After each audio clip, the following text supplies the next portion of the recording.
Halo, halo, apa kabar Anda semua? Semoga selalu dalam keadaan sehat walafiat, tetap semangat, walaupun hari ini hari libur dan Bung Rocky pun ini sebenarnya sudah dalam perjalanan. Jadi, tapi tetap saja kita menyempatkan untuk mengupdate berbagai informasi bersama kita. Terima kasih, Bung Rocky. Oke, selalu ada hal baru yang harus di eh, diulas kenati hari libur. Yes. Oke. Perkembangan terbaru saya kira Rempang. Ini menarik ini. Ada dua data baru setidaknya itu. Kemarin kan Bahlil itu ketika Walhi menyatakan bahwa mereka ini ternyata belum ada amdalnya, itu Bahlil menyatakan Menteri Menteri Investasi ya Bahlil ini bahwa ya mereka lebih tahu lah yang soal apa yang terjadi di pemerintahan. Artinya dia tidak menjawab langsung, cuma menyatakan kira-kira amdalnya sudah ada lah dan nggak mungkin pemerintah menyengsarakan rakyat. Tapi ternyata kemudian muncul informasi baru yang saya kira pasti lebih bisa dipegang. Ini pernyataan dari Pak Luhut yang menyatakan bahwa ya ini tengah dalam proses yang disusun tapi tidak akan jadi masalah. Tapi artinya itu mengkonfirmasi belum ada belum ada amdalnya. Itu satu, Bung Rocky. Yang kedua, temuan dari omnibus ombudsman, bukan omnibus. Ombudsman. Ya, kelupaan jadi ombudsman. Ternyata memang belum punya hak pengelolaan lahan itu. Kenapa? Karena dan sementara saja dan berakhir tanggal 31. Makanya dipaksakan tanggal 28 itu harus kosong. Jadi banyak sekali fakta-fakta yang akhirnya terungkap menunjukkan betapa serampangan sekali pengelolaan negara ini. Ya memang dari awal kan kita curigai kenapa ada semacam deadline tuh. Ya, ya. Kalau kalau isunya adalah hak asasi manusia, isunya adalah penghormatan terhadap eh, hak kultural, kenapa mesti ada deadline? Kan Mhm. dia bisa mulai percakapan. Jadi makin lama makin terbuka bahwa ini proyek yang didesain untuk dihasilkan secepat-cepatnya Mhm. dalam rangka menutupi bolong-bolong hukumnya, kan itu intinya kan. Ya, ya, ya, ya. Dan yang paling fatal sebetulnya adalah prinsip AMDAL itu. Sama seperti IKN, AMDAL dibuat setelah Jokowi membuat keputusan politik. Jadi buat apa lagi ada AMDAL? AMDAL menjadi pembenaran terhadap keputusan itu. Dan nanti pasti akan ada AMDAL, tetapi itu isinya adalah Mhm. pembenaran terhadap keputusan untuk penggusuran, walaupun dipakai kata penggeseran tuh. Jadi sudah bisa dibayangkan bahwa para akademisi, kalangan researcher universitas atau lembaga riset akan dikumpulkan untuk Mhm. menyusun AMDAL yang sebetulnya tidak diperlukan lagi. Mau udah diputuskan mau digusur kok apa gunanya? Mhm. Tetapi untuk melayani kepentingan publik, apalagi publik internasional, seolah-olah AMDAL itu kerangkanya udah ada, tinggal diisi tuh materi itu. Padahal dari awal AMDALnya tuh nggak ada, omong kosong. IKN juga prinsipnya sama. Tapi kalau kita baca Omnibus Law, sebetulnya AMDAL itu sudah dibatalkan di dalam filosofinya. Kan Mhm. AMDAL itu artinya tanya pada masyarakat adat, tanya pada pohon, tanya pada semut, tanya pada burung yang bertengger di rempang itu tuh. Mhm. Itu pengertian filosofinya tuh. Artinya tanya pada ekologi, bukan tanya pada ekonom. Kan ini dasarnya itu. Dan kita lihat bahwa hak-hak itu yang harusnya jadi semacam hak dari para pengampu di situ, itu masyarakat adat terutama atau LSM lingkungan, itu nggak dilakukan kan, atau dihilangkan, sehingga AMDAL sekedar menjadi hak dari birokrasi itu. Padahal AMDAL dasarnya adalah minta izin pada pemilik ekologi, pada pemilik habitat, atau bukan sekedar soal teknis untuk mengukur efisiensi dan kimia-kimia yang masih bisa dianalisis di laboratorium.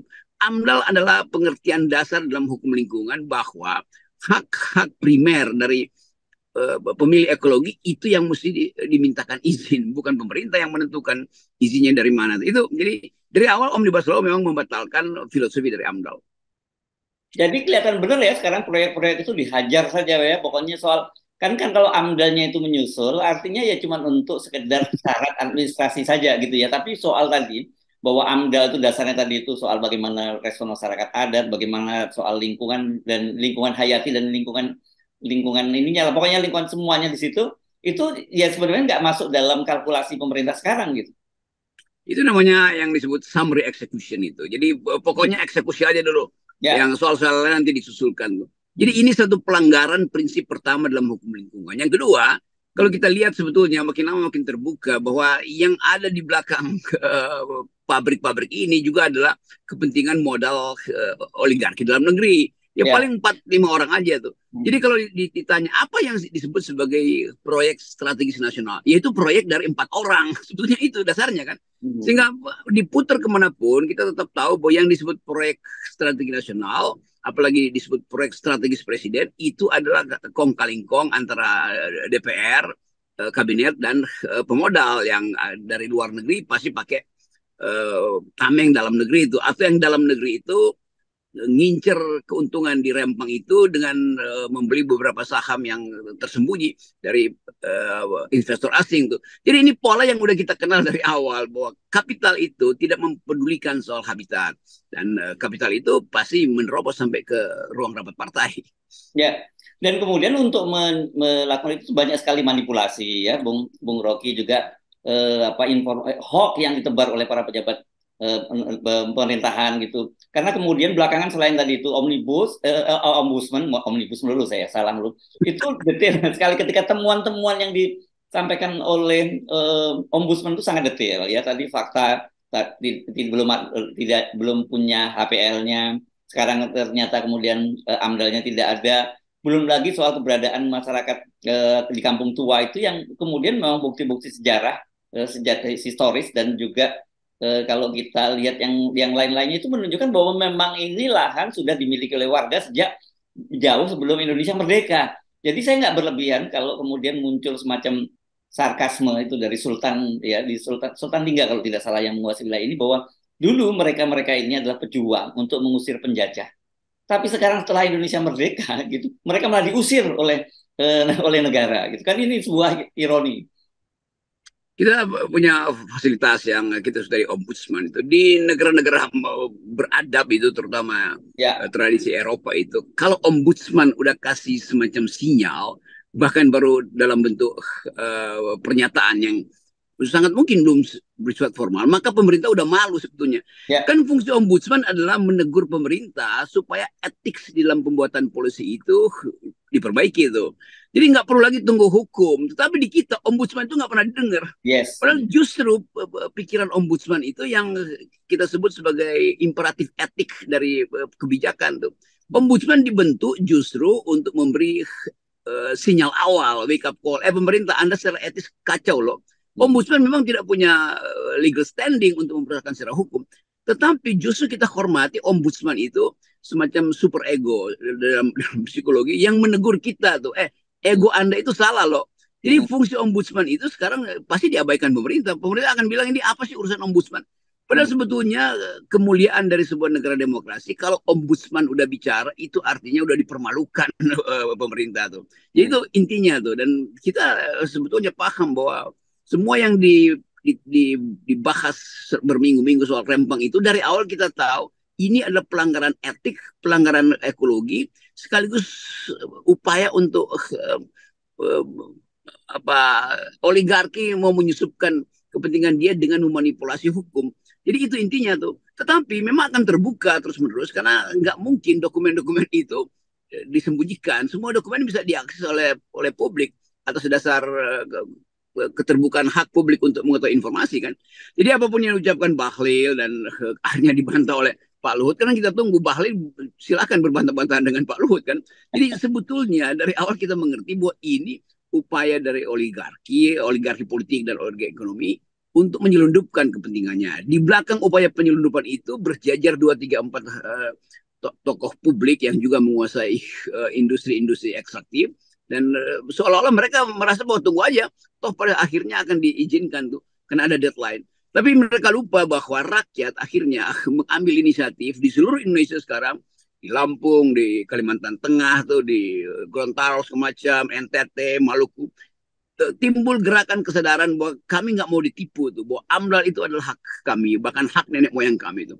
Jadi pulih lagi sebetulnya kesadaran publik. Jadi ini momentum di mana semua problem agraria bisa menjadi faktor atau pembuka pintu untuk mempersoalkan sistem ekonomi kita atau sistem pembangunan kita yang betul-betul tidak didasarkan pada prinsip kemanusiaan yang adil dan beradab dan keadilan sosial Ya, bagi seluruh rakyat Indonesia.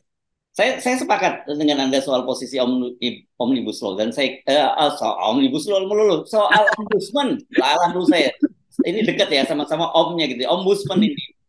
pasti memang rekomendasinya yang sangat transparan kemarin itu pasti akan diabaikan oleh pemerintah. Sudah apalah kita gayanya. Tapi saya kira kita tidak boleh berhenti untuk mensupport lembaga-lembaga yang Anda sebut sebagai super ego ini tadi ya, Bung Rocky. Dan juga yang saya kira menarik itu adalah fakta bahwa AMDAL itu kan juga regulasi yang sebenarnya juga dibuat oleh pemerintah dengan tentu dengan masukan-masukan dari lembaga-lembaga civil society. Tapi juga diabaikan semua. Jadi sebenarnya negara ini memang nggak perlu ada aturan lagi, suka-suka aturannya ya apa yang mau dimauin oleh penguasa gitu. Ya kita balik pada, kalau kita pergi pada teorisasi lagi itu, memang akhirnya pemerintah itu justru menyemarakkan warga negara dengan mengalihkan kedudukan dia sebagai warga negara menjadi kedudukan dia sebagai sekedar konsumen kan. Dan berkali-kali kita terangkan lewat forum ini bahwa boleh ada yang disebut market ekonomi, itu ekonomi pasar, untuk mengefisienkan supply demand supaya kebijakan itu terlihat rasionalitasnya, itu masuk akal, boleh. Tetapi itu hanya ada di wilayah ekonomi. Di wilayah kebudayaan tidak boleh market ekonomi itu berubah menjadi cultural economy atau market society. Yang sekarang terjadi adalah pendefinisian masyarakat sebagai sekedar pelaku ekonomi. Karena itu diukurkan di situ. Tanah Anda berapa yang hilang, oke kami ganti. Pendapatan Anda berapa hilang sebulan, kami ganti. Jadi warga negara itu diubah sekedar sebagai manusia ekonomikus tuh. Padahal bangsa ini didirikan dengan kultur yang bukan homo economicus, tapi homo socicus, homo culturalibus, homo etikus, segala macam tuh. Jadi ini yang nggak pernah dipahami. Ya Bahlil pasti nggak paham filosofi bernegara itu. Tapi ketidakpahaman Bahlil adalah bagian dari ketidakpahaman Pak Jokowi. Jadi Pak Jokowi mengubah market ekonomi menjadi market society. Itu yang betul-betul kacau tuh. Padahal sebetulnya saya baca di Kompas pagi ini, Jokowi adalah seorang yang memahami prinsip-prinsip Soekarnoisme. Bahkan dalam 20 tahun sejak di Solo, Jakarta jadi presiden, ditulis oleh Guntur Soekarno Putra yang berupaya untuk memberi insinuasi bahwa Jokowi itu adalah anak ideologis dari Bung Karno. Pasti itu keliru tuh. Dengan segala maaf, kita mau katakan bahwa Guntur akhirnya nggak paham juga apa yang disebut Soekarnoisme yang adalah bapaknya tuh. Tapi kita mau ucapkan ini bukan untuk meremehkan kedudukan Soekarno, tapi karena Soekarno udah jadi semacam diskursus politik, dan PDIP yang di dalamnya adalah Pak Jokowi tidak paham bahwa kedudukan masyarakat Indonesia itu tidak sama dengan kedudukan individu di dalam sistem kapitalis. Jadi lagi-lagi paradigma bernegara nggak dipahami Pak Jokowi, apalagi Bahlil yang sekedar petugas pemasaran dari kabinet, kan itu intinya. Ya. Saya kira ya praktek-praktek ini sebenarnya kita sudah tahu ya bahwa itu yang terjadi.